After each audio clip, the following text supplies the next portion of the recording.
1 Samuel chapter 1 verse 1. Now there was a certain man. There was a certain man of Ramathaim Zophim of Mount Ephraim. And his name was Elkanah. His name was Elkanah. Verse 2. And he had 2 wives.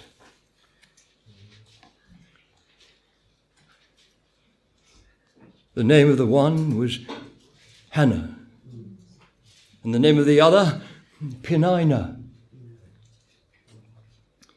And Peninnah had children, but Hannah had no children. And this man went up out of his city yearly to worship and to sacrifice unto the Lord of hosts in Shiloh.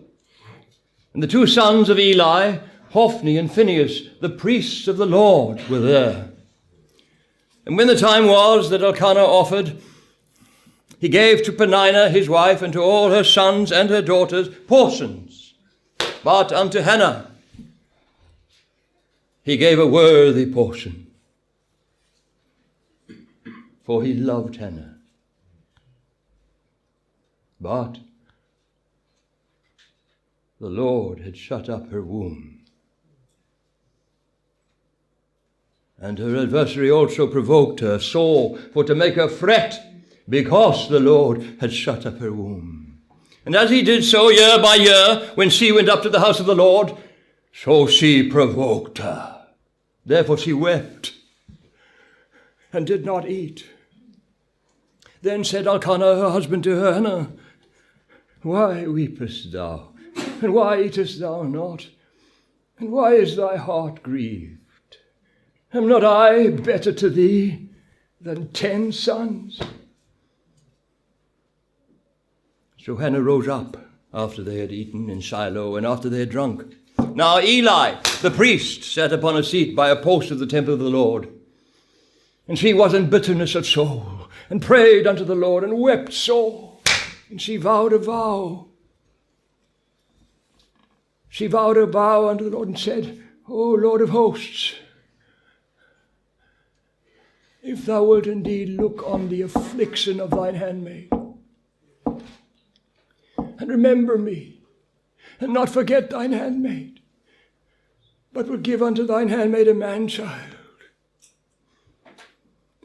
then I will give him unto the Lord.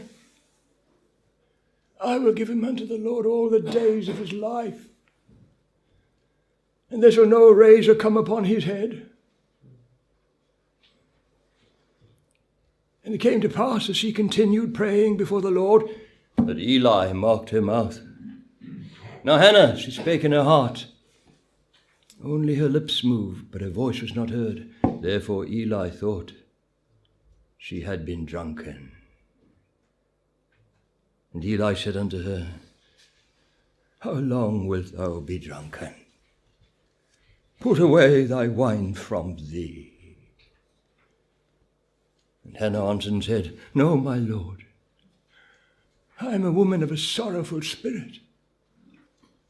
I have drunk neither wine nor strong drink, but have poured out my soul before the Lord. Count not thine handmaid for a daughter of Belial, for out of the abundance of my complaint and grief have I spoken hitherto. Then Eli answered and said, Go in peace, and the God of Israel grant thee thy petition that thou hast asked of him. And she said, Let thine handmaid find grace in thy sight.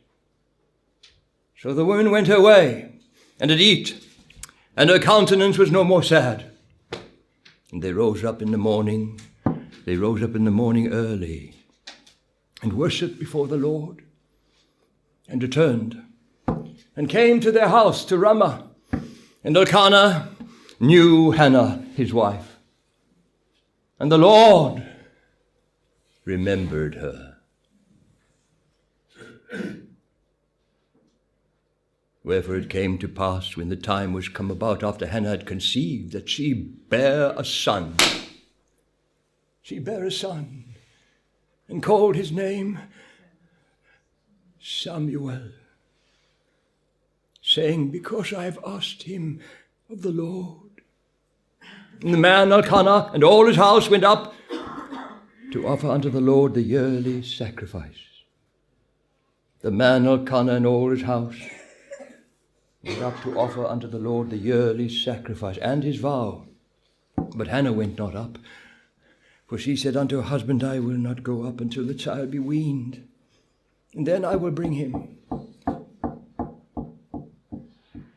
that he may appear before the Lord, and there abide forever. And Elkanah her husband said unto her, Do what seemeth thee good. Tarry until thou have weaned him. Only the Lord establish his word.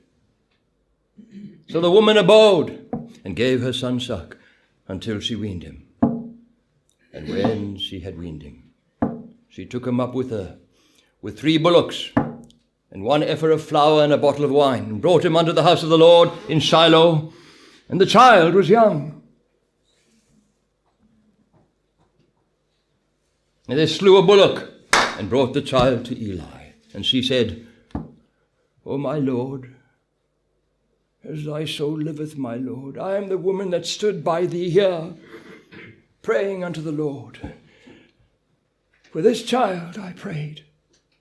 For this child I prayed, and the Lord hath given me my petition. The Lord hath given me my petition that I asked him. Therefore also I have lent him to the Lord. As long as he liveth, he shall be lent to the Lord.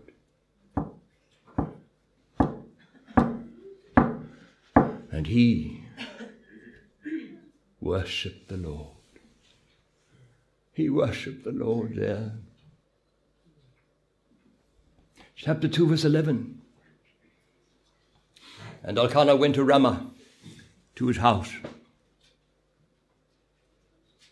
And the child did minister unto the Lord before Eli, the priest. The child did minister unto the Lord before Eli, the priest. Now the sons of Eli were sons of Belial. That is, they were worthless men. They were worthless men. They knew not the Lord. Verse 17, wherefore the sin of the young men was very great before the Lord. For men abhorred the offering of the Lord.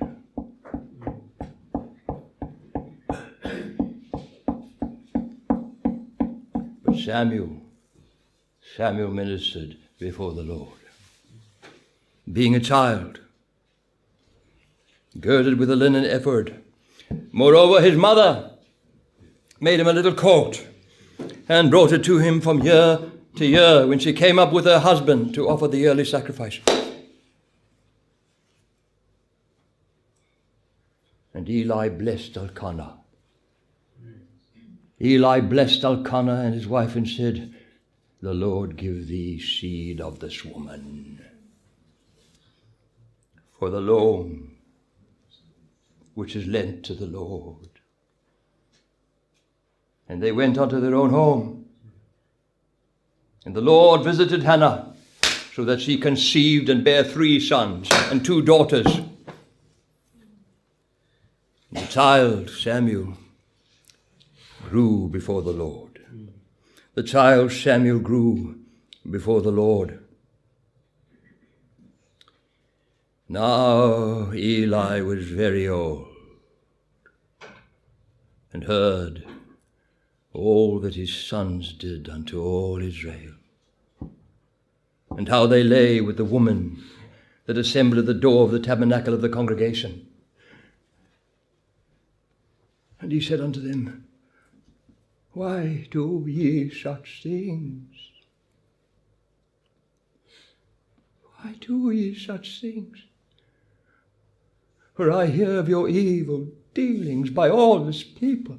Nay, my sons, for it is no good report that I hear. Ye make the Lord's people. Ye make the Lord's people to transgress. If one man sin against another, the judge shall judge him. But if a man sin against the Lord, who shall entreat for him? Notwithstanding, they hearkened not unto the voice of their father, because the Lord would slay them.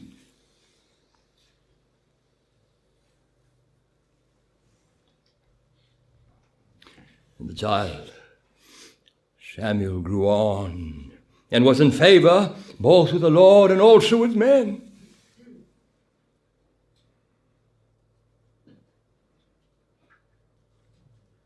There came a man of God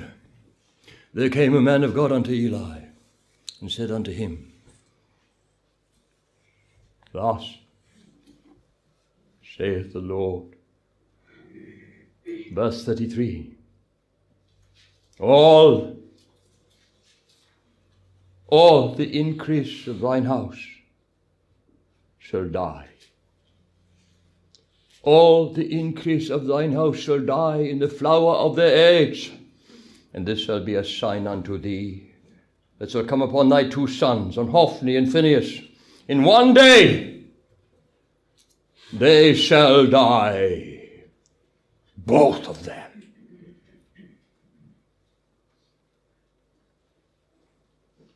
Chapter 3, verse 1. And the child Samuel ministered unto the Lord before Eli. And the word of the Lord was precious in those days. There was no open vision.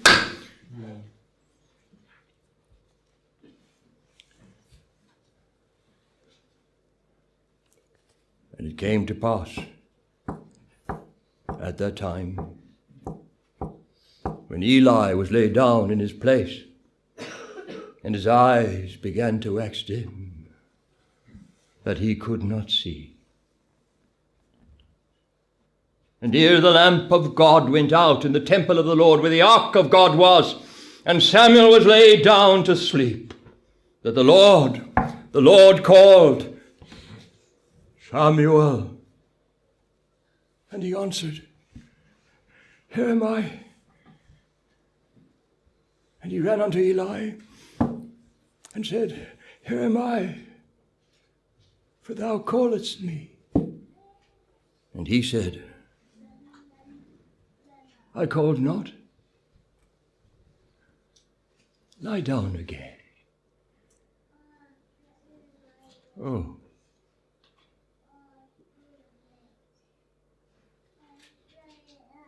I wonder if that person could please forgive me and take the baby to the lounge where you can hear. I called not. Lie down again. And he went and lay down.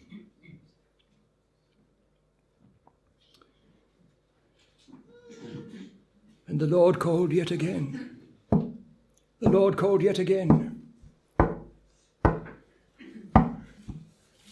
Samuel. And Samuel arose and went to Eli and said, Here am I, for thou didst call me. And he answered, I called not, my son.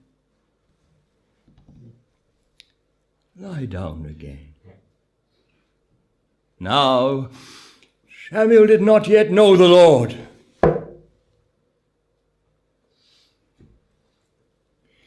Neither was the word of the Lord yet revealed unto him. And the Lord called Samuel again the third time.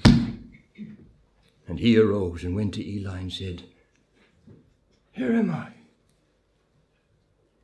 for thou didst call me. And Eli perceived that the Lord had called the child. Therefore Eli said unto Samuel,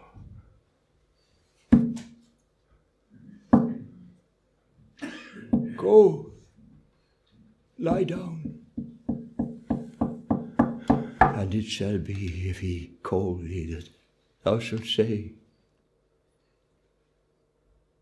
Speak, Lord, for thy servant heareth. So Samuel went and lay down in his place. And the Lord came and stood and called, as at other times, Samuel, Samuel. Then Samuel answered, Speak, for thy servant heareth. And the Lord said to Samuel, Behold, I will do a thing in Israel at which both the ears of every one that heareth it shall tingle. In that day I will perform against Eli all things which I have spoken concerning his house. When I begin, I will also make an end.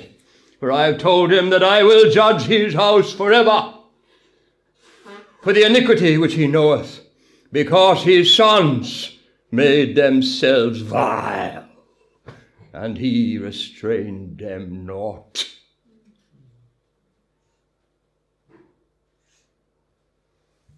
And therefore I have sworn unto the house of Eli, that the iniquity of Eli's house shall not be purged with sacrifice nor offering forever.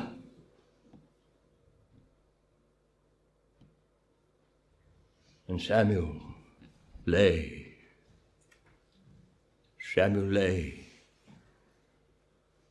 until the morning, and opened the doors of the house of the Lord.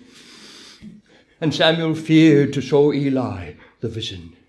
Then Eli called Samuel and said, Samuel, my son. And he answered,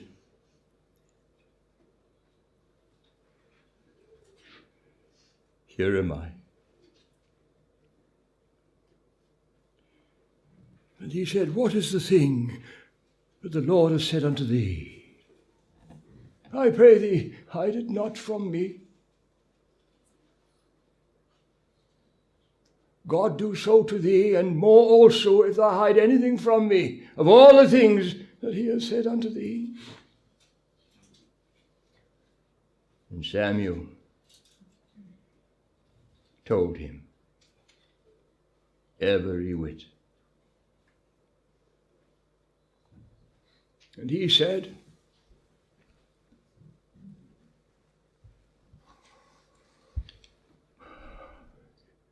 It is the Lord.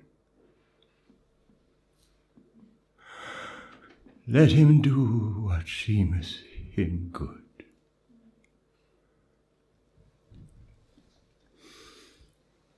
And Samuel grew, and the Lord was with him, and did let none of his words fall to the ground. And all Israel, from Dan even to Beersheba, knew that Samuel was established to be a prophet of the Lord.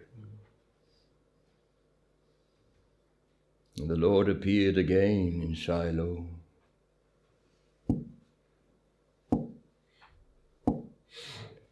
For the Lord revealed himself to Samuel in Shiloh by the word of the Lord. And the word of Samuel came to all Israel.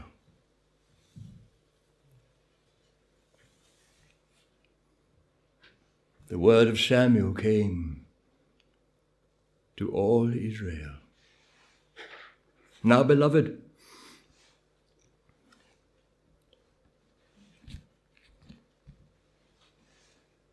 there are staggering revelations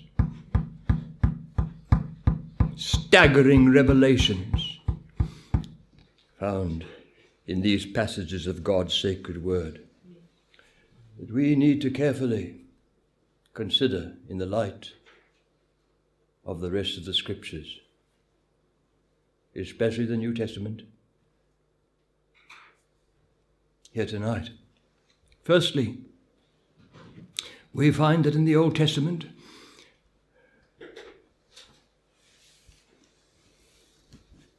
God tolerated men having more than one wife, again and again.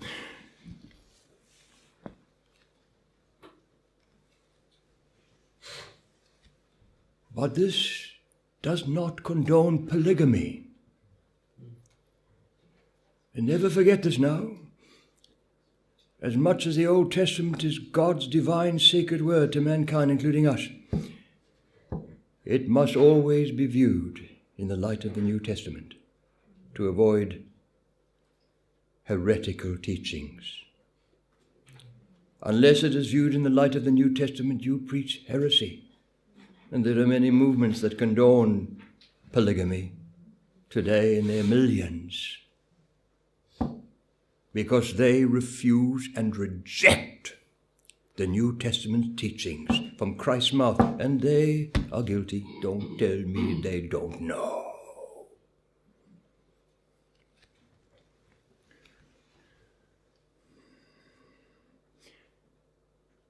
You see, Jesus said it was not so from the beginning. But the devastating consequences and effect of the fall of man in Eden, it was so uncomprehendable to you and me, of man's fall and its effect on man, that God said he had to close his eyes upon so much in the Old Testament that he tolerated in godly people's lives.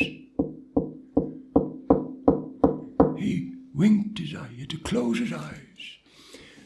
But the full revelation of God was revealed to mankind through Christ, which the entire Old Testament pointed to was coming. And Christ clearly taught that it is God's will for one man and one woman to be husband and wife.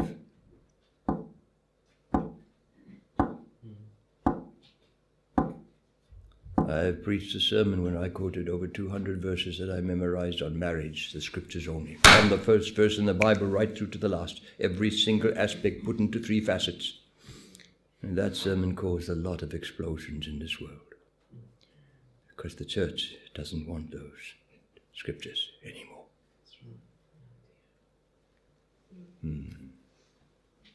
A lot of those scriptures anyway.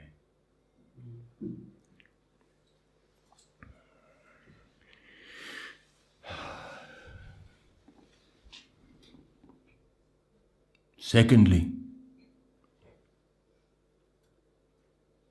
we see the staggering revelation in this passage, these passages of God's sacred word, that we must consider in the light of the New Testament carefully here tonight, or grieve God, or even dared having to read without doing such a thing.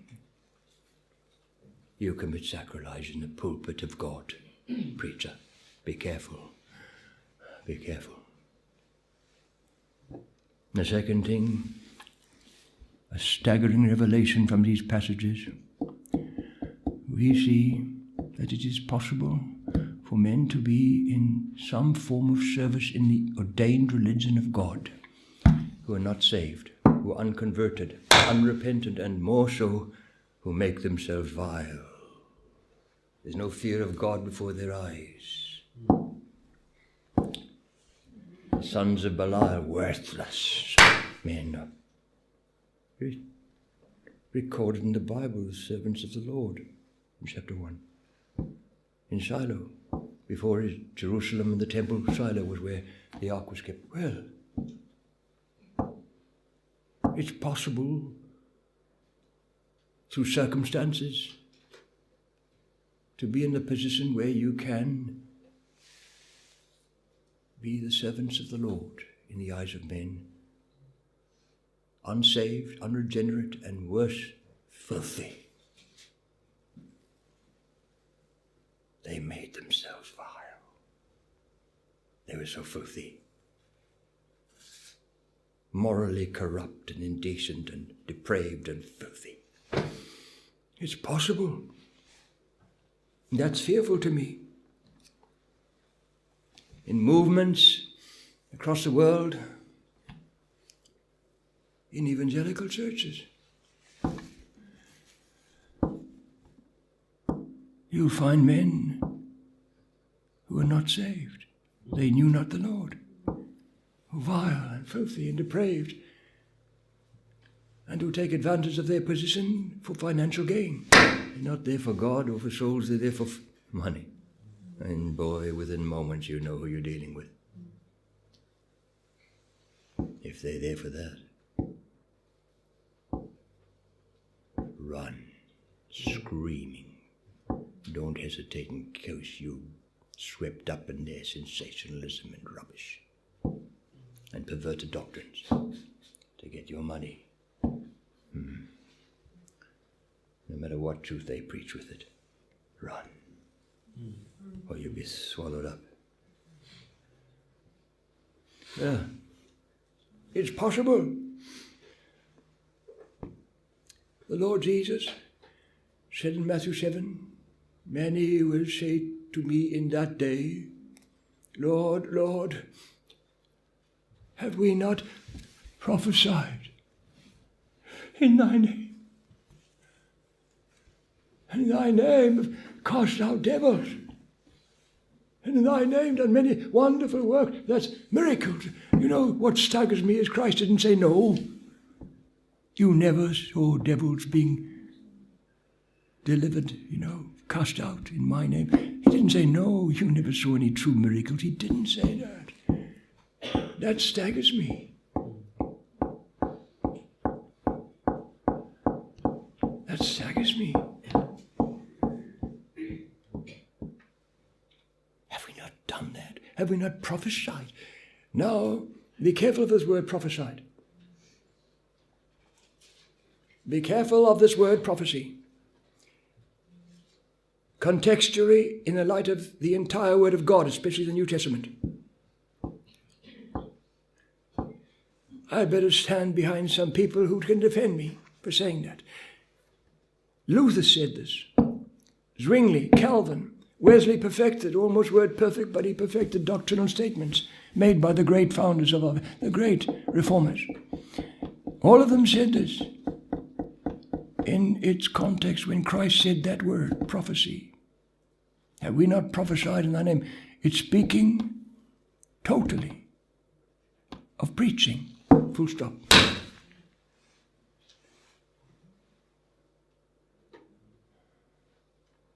Have we not preached in thy name? Cast out devils in thy name. Done miracles, wonder works in thy name. And then will I profess unto them, I never knew you. I never knew you. Depart from me, ye that work iniquity. Oh, you say I'm getting angry? Well, I want you to try and think how differently Christ is going to say it before you judge me, if you have any iota of sensibility and conscience left.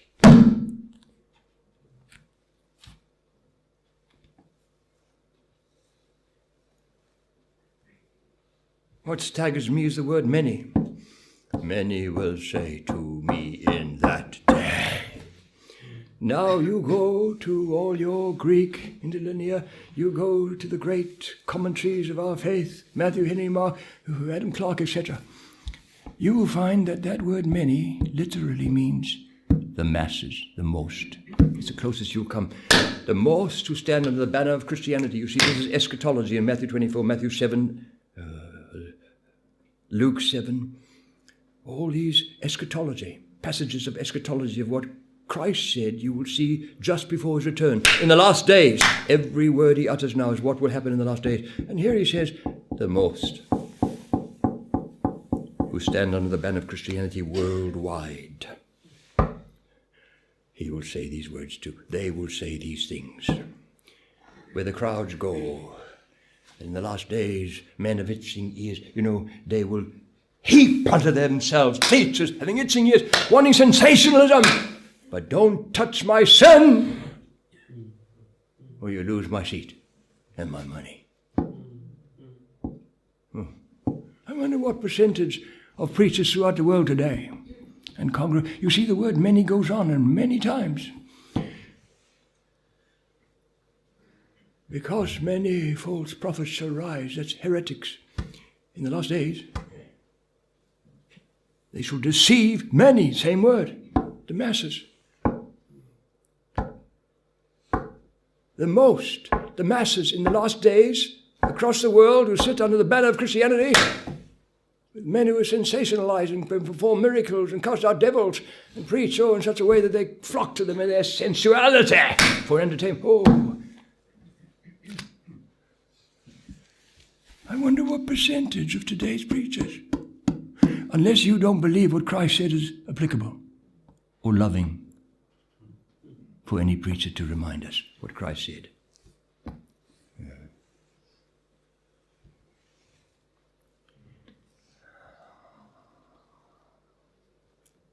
I wonder what percentage will cry those words with such fear you've never heard any human in your entire life in this world screaming in such last words, hope.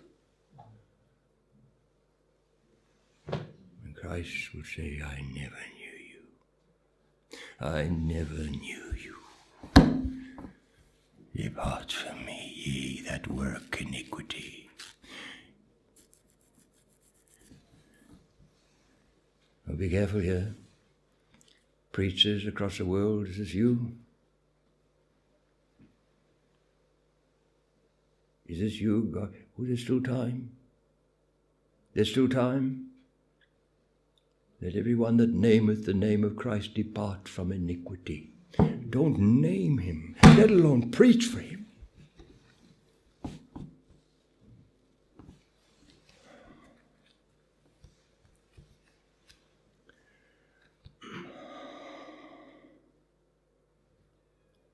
Don't go on. Seek God and mercy in desperation. Be careful about this now, preachers.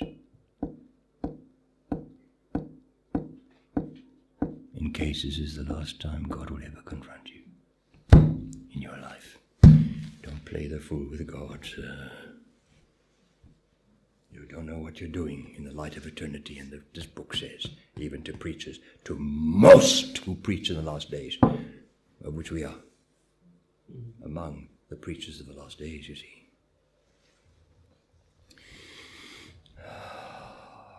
Then, thirdly, staggering revelations we find in these passages of God's sacred word, that we need to carefully consider in the light of the rest of the scriptures, especially the New Testament, outside of which we'll be heretical in our teachings if we don't.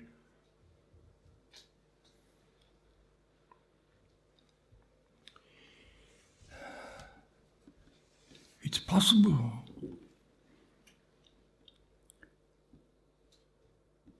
be godly and to fail God in raising your children? Drastically. We see this. Not to read about it, to warn about. These things were written for our admonition. These were written for warnings. The whole Old Testament is there for us, not to be buried dispensationally. Yes, we know the dispensation, but it's the Word of God. It's possible to be godly. Let me be honest. Eli was probably the godliest man alive at that time, until Samuel, who really was so godly. Who was more godly? Only God knows. But he was godly. Now this godly, God-fearing man failed God in the raising of his children. It's possible to be godly and to fail God in the way you raise your children. I preached a sermon 2 years ago, just scriptures. Didn't say another word outside of it.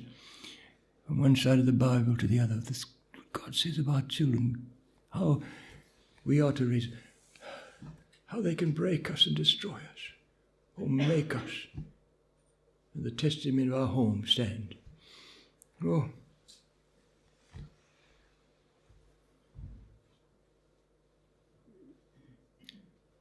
they knew not the Lord. They were worthless. They were vile. But their father was a man of God. Now, be careful here. Eli will not be judged. God will not judge him for what happened to his sons. On earth, he confronted him in grief at his failure. But we need to look deeper here. The fathers shall not be judged for the sins of the children, and the sons will not be judged for the sins of their fathers. Every man shall be judged for his own sin. 3 times in the Old Testament. Listen, don't doubt this now. Eli will face no judgment. About God's judgment was wording to his heart right then of what he had done. But he was still a man of God who had done this. Now we need to think of that. Why would he do that? Why did he fail? I want to consider that carefully here. I believe it's possible for a man of God, a woman of God, to become so disillusioned, so crushed, so destroyed. A wicked son is the destruction of his father, Proverbs says. And in this context, a godly father. I believe he gave up hope at their wicked lives, their wicked choices, that he just cut himself off. There was no hope. He just stopped trying. He grieved as he heard of their wickedness. Of course you will. But there was no hope left in his heart. So he didn't carry on. He didn't try to any more influence them or rebuke them.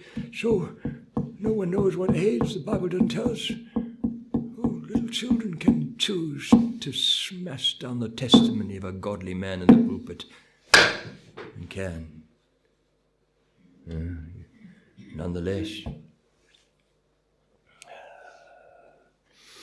you see, I also see that he had this little boy put there into his hands, and Eli did a wonderful job raising that boy.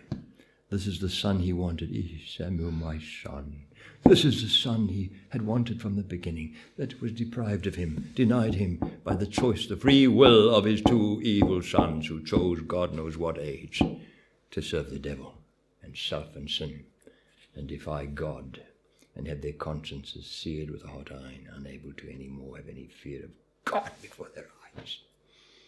You see, he saw that little boy, and he poured himself out, and he did an incredible job raising that child as his own, to serve God and to serve God to reach the nation's hearts and ears, that no one would argue with Samuel, no one. He was so godly. Eli was a wonderful man of God who did a good job with the son that God gave him for his... But he lost hope. When does a father, a mother who are godly cease to have responsibility in God's eyes toward it? And let me tell you, while there is hope, you discipline them. You do everything you can. I'm not going to all that. I have done that in sermons gone by that you can find on the internet.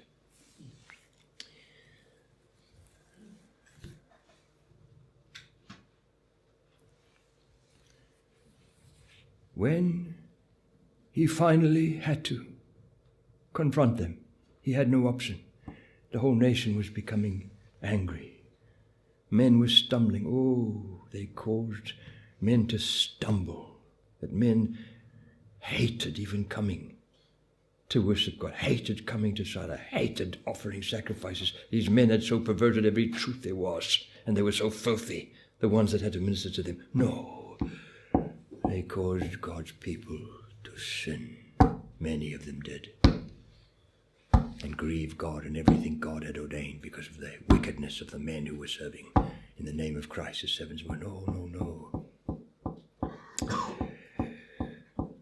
When he finally rebuked them, because he had to, why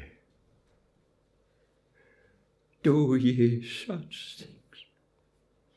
I wonder how many fathers and mothers, godly fathers and mothers, have said that to their children who are wicked and chose to serve Satan and not the God of their father and mother. Why?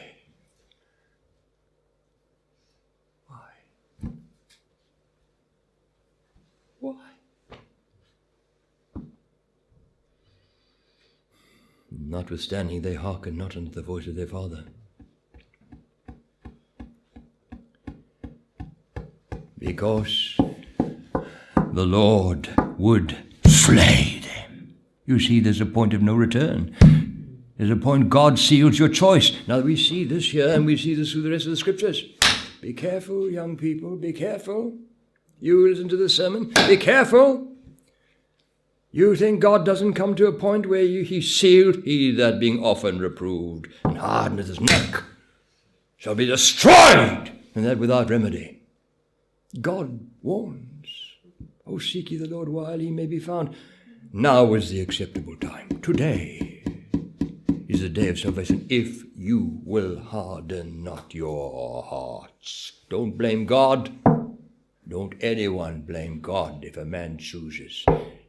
Don't you dare think God gives up a man for no reason. So in the light of the rest of the scriptures, that's trash.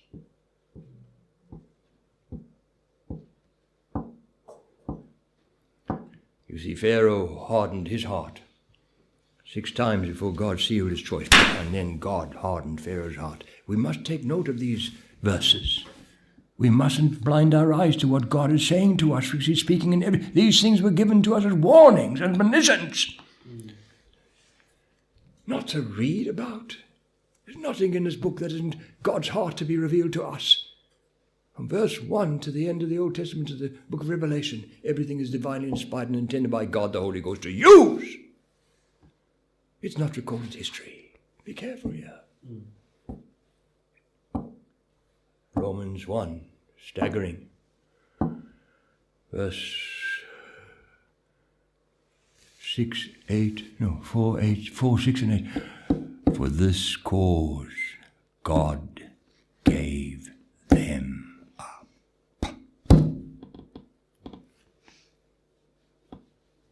Even as they did not like to retain God in their knowledge, God gave them over to a reprobate mind.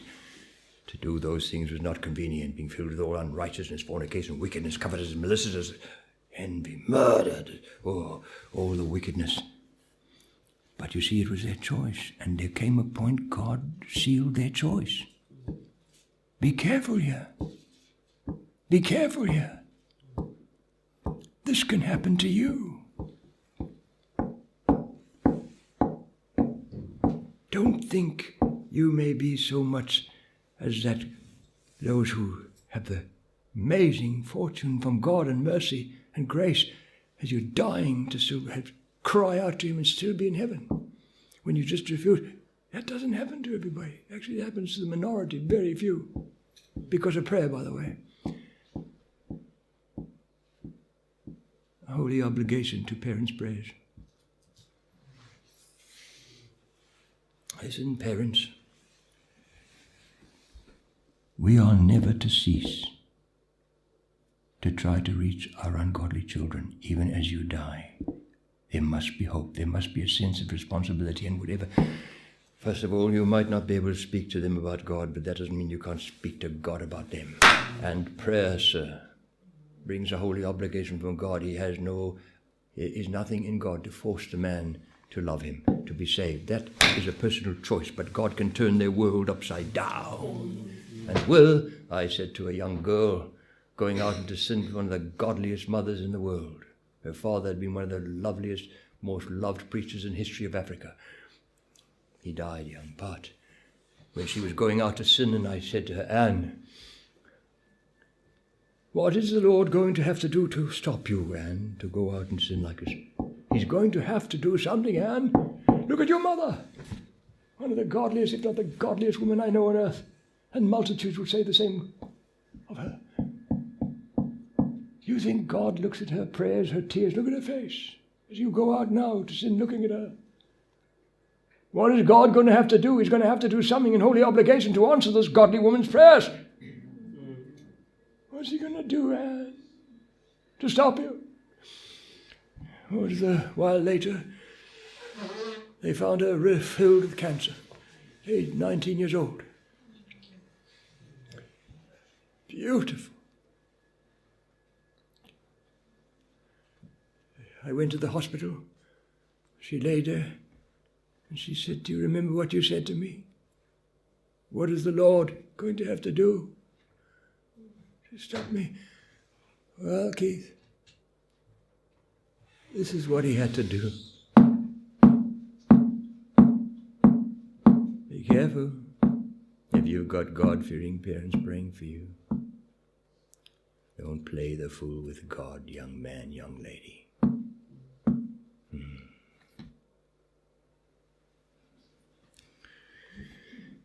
As you die, father, mother, try. I was with two boys whose father and mother were so godly, moderators of a great missionary society across Africa and preachers, but their two sons were so wicked. How the father stayed on, though his heart was broken and his heart crushed and his liberty robbed.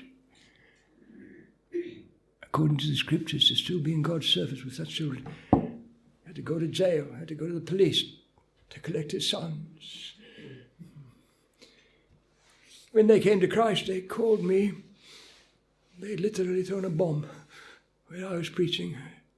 We got in their cars and just fled at the end of the convention. They were bad boys. And I sat there and said, what made you repent? What made you come to Christ like this? They have become so godly, it is unnerving how godly those boys have turned out. They looked at each other for a while, and then with tears one said, it was my father's eyes.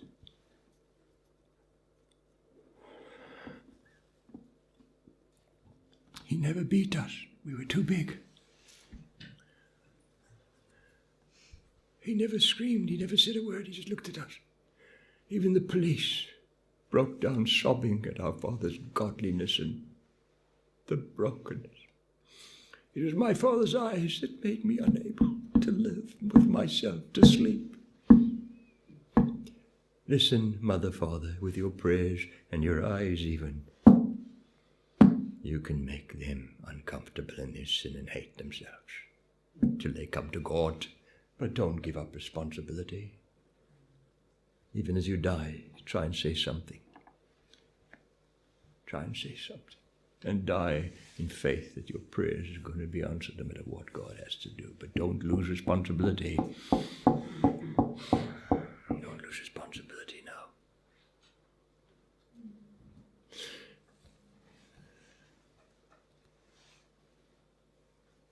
These boys had such a godly father with such a broken heart, not knowing what to do, hopelessness, grief, sorrow. Don't you believe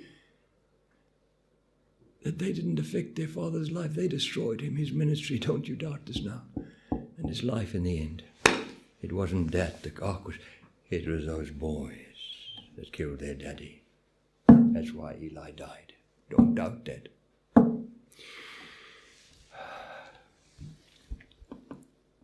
they knew not the Lord. No. Let's look at this mother, this amazing woman of God. She was, don't doubt this, one incredible servant of God in her heart.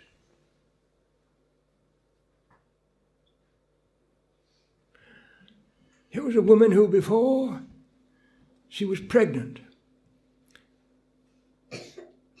vowed to God that if God ever let her have a child, she would give that child to God.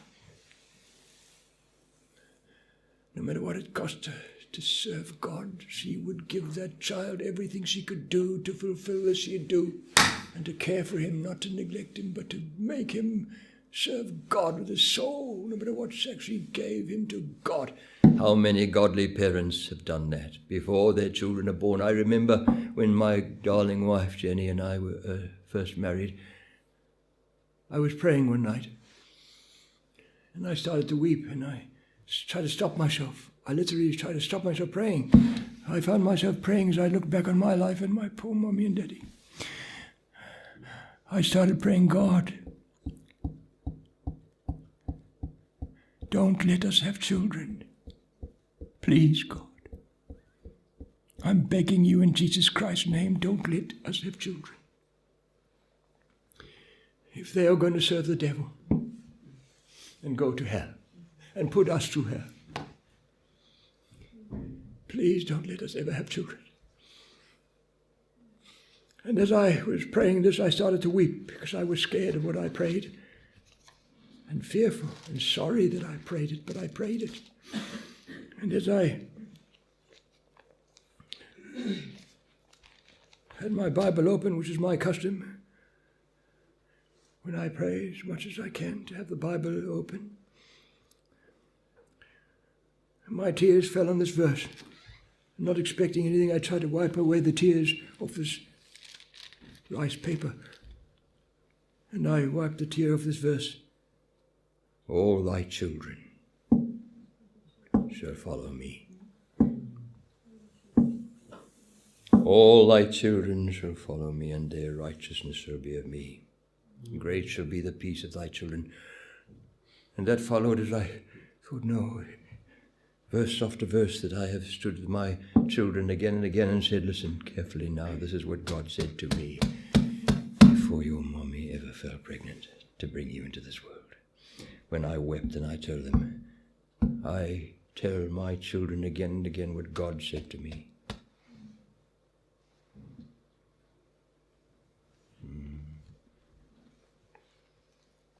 How many godly mothers and fathers did what Hannah did, have committed their children to God before their birth to serve God, agonizing, meaning it from their hearts. They'll give them to God. They'll do everything they can to make those children follow God. And no matter what sacrifices it involves, they make to fulfill what they vowed to God before the pregnancy even, and the hope of it.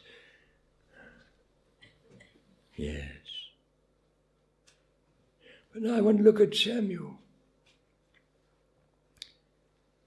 Samuel had a mother that gave him to the Lord, that fulfilled every part and condition she knew in her conscience she had to do now. That God had answered her prayer. She knew why God had answered her prayer, because of what she prayed, and she wanted it. It wasn't easy for her, but she wanted it. Now,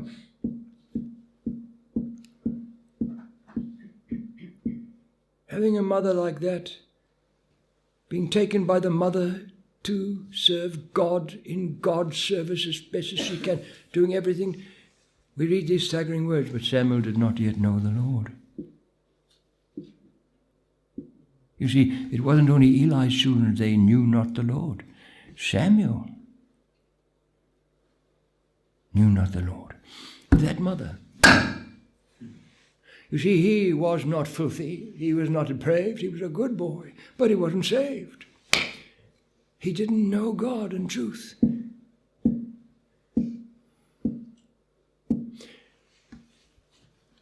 Let me warn everyone, whoever hears this message, don't dare believe you're safe just because you had a mother who gave you to God and is doing everything she can to fulfill her promise to God or a father.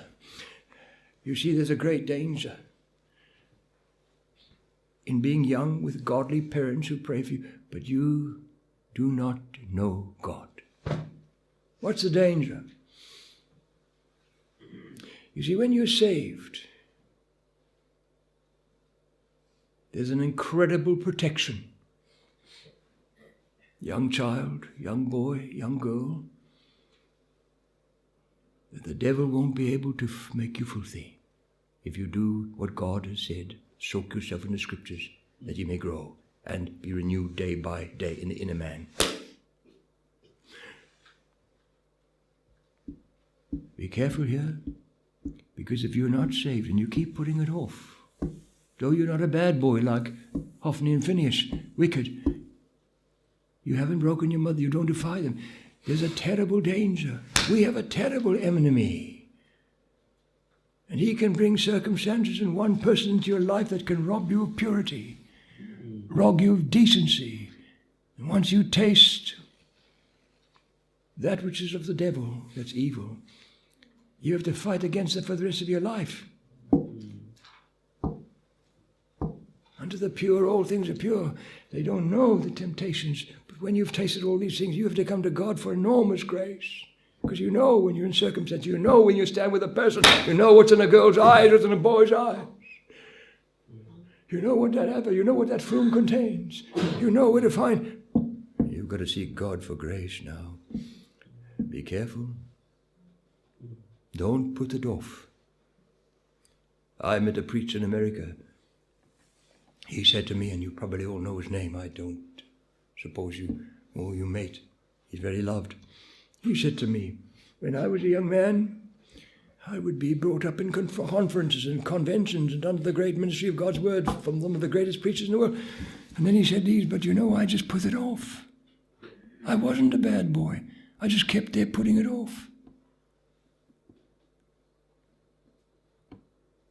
And it lost its impact. One night I sat there sitting under one of the greatest preachers in the world, and I was so shocked. Because it was like dead. There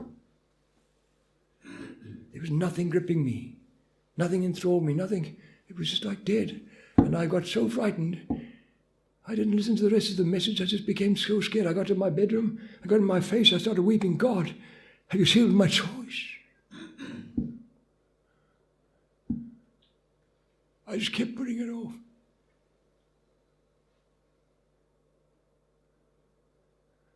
Please don't seal my choice. I forgive me. I sought God weeping through the night until God saved my soul. In fear that God had sealed my choice, I sought God with such desperation as few have ever been so desperate and so fearful as they sought God's salvation, as I did that night. Be careful here, young people. Be careful here. Be careful. It wasn't only Hophni and Phinehas in danger, not knowing the Lord. It's you. In this wicked world, do you honestly think the devil won't get you if you're not saved?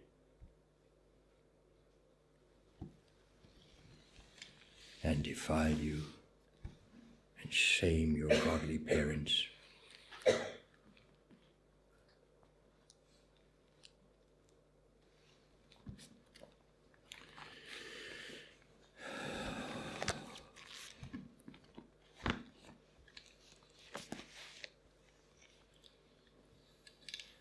Can we stand, please?